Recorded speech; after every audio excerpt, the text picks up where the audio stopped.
नमस्कार दोस्तों, मैं हूं विजय विद्रोही और आप देख रहे हैं अनकट। तो ममता बनर्जी का नया अवतार हमारे सामने है, एक घायल शेरनी के रूप में। वो खुद कह रही हैं मैं घायल शेरनी हूं और घायल शेरनी ज्यादा खतरनाक होती है।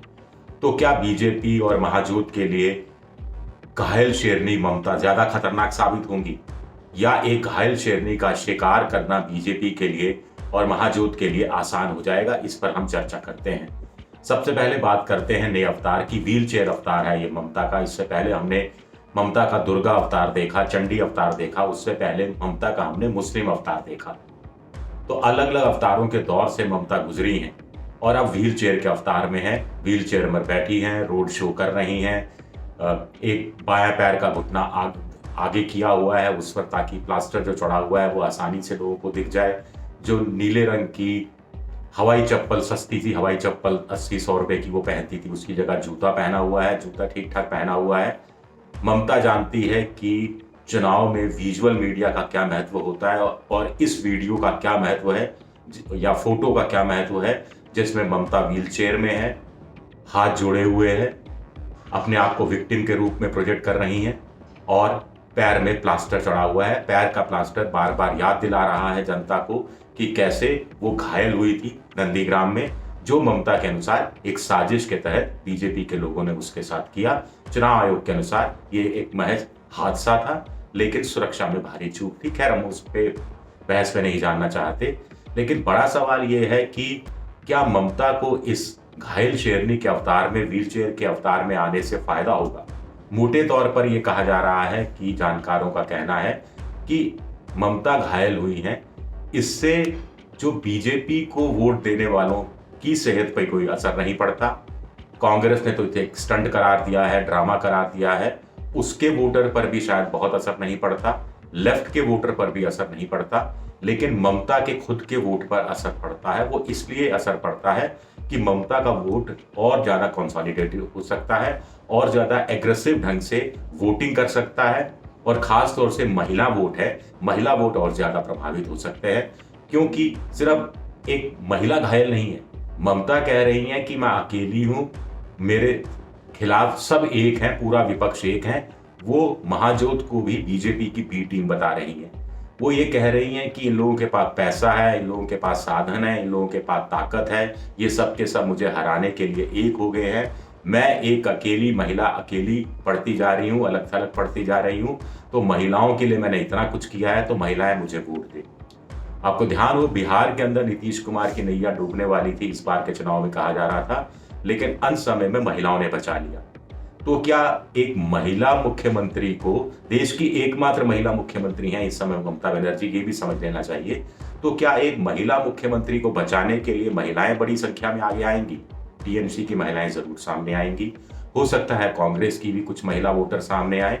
हो सकता है जो फेंस सिटर महिलाएं हैं, जिन्होंने तय नहीं किया कि इस तरफ जाना है या उस तरफ जाना है, वो महिलाएं भी सामने आए, और स्वाभाविक तौर पर एक सहानुभूति हमारे यहाँ हो जाती है अपने नेता को लेकर, या इस रूप में कि देखिए एक महिला है, उनके खिलाफ प्रधानमंत्री नरेंद्र मोदी रैलियां कर रहे हैं, गृह मंत्री अमित शाह रैलियां कर रहे हैं, बीजेपी के राष्ट्रीय अध्यक्ष जेपी नड्डा रैलियां कर रहे हैं, स्मृति ईरानी रैलियां कर रही हैं, पूरा मंत्रिमंडल आ रहा है, कांग्रेस के बड़े बड़े नेता रैलियां कर रहे हैं, महाजोत बन गया है, फुरफुरा शरीफ भी महाजोत का हिस्सा बन गया है, तो हराने की तैयारी हो रही है।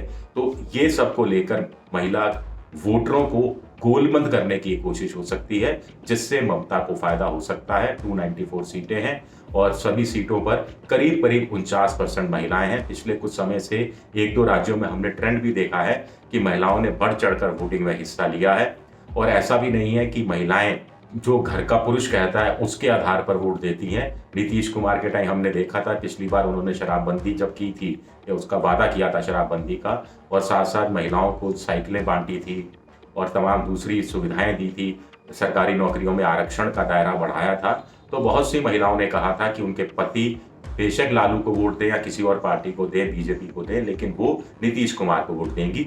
तो क्या ऐसी स्थिति पश्चिम बंगाल में आ सकती है? कुछ जानकार, कुछ सेफोलॉजिस्ट, चुनाव के विश्लेषक, पॉलिटिकल पंडित कह रहे हैं कि ऐसा संभव हो सकता है। नजदीकी लड़ाई में ऐसा और भी ज्यादा संभव हो सकता है। ममता देखिए, टीएमसी क्या कोशिश कर रही है, ममता बनर्जी वो ये नहीं कह रही कि लड़ाई टीएमसी बनाम बीजेपी है, वो कह रही है कि लड़ाई टीएमसी बनाम अन्य है। तो ये कहकर वो अपने आप को विक्टिम का कार्ड खेलते हुए अपने पक्ष में और सहानुभूति पैदा करने की कोशिश कर रही हैं। लेकिन इसका दूसरा पहलू भी है। दूसरा पहलू ये है कि चुनाव अभी दूर है, 27 से पहला चरण शुरू होगा, 8 चरण होंगे। तब तक स्वाभाविक है कि चुनाव में कुछ और चीजें आती जाएंगी। हो सकता है यह मुद्दा पृष्ठभूमि में चला जाए, व्हील चेयर से आखिरकार उनको उठना ही पड़ेगा।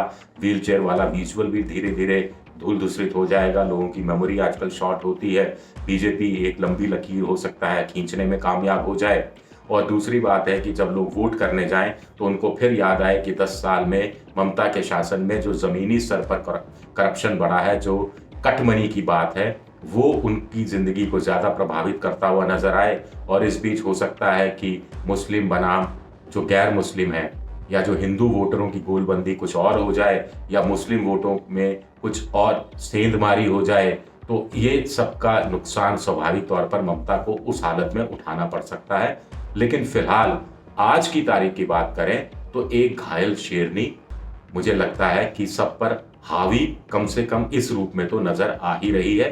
ये बात मैं नहीं कह रहा, ये बात मैंने बहुत से चुनावी विश्लेषकों को सुना है। यूट्यूब चैनल पर से लेकर अखबारों में जो लेख छप रहे हैं, उनके आधार पर एक निचोड़ मैं निकालने की कोशिश कर रहा हूं। हो सकता है मैं गलत हूं, ये सब 2 मई को आखिरी तौर पर तय हो पाएगा। लेकिन मोटे तौर पर ये जो नया अवतार है ममता का, वो इस समय एक आकर्षण का केंद्र जरूर बना हुआ है और बीजेपी समेत विपक्षी दलों के लिए एक परेशानी का बिंदु जरूर बना हुआ है, चिंता का सबब जरूर बना हुआ है। शुक्रिया आप सबका, बहुत बहुत शुक्रिया। अगर आपको ये मेरा अनकट पसंद आए तो दोस्तों के साथ शेयर कीजिए और इसे सब्सक्राइब करना मत भूलिएगा। शुक्रिया एक बार और।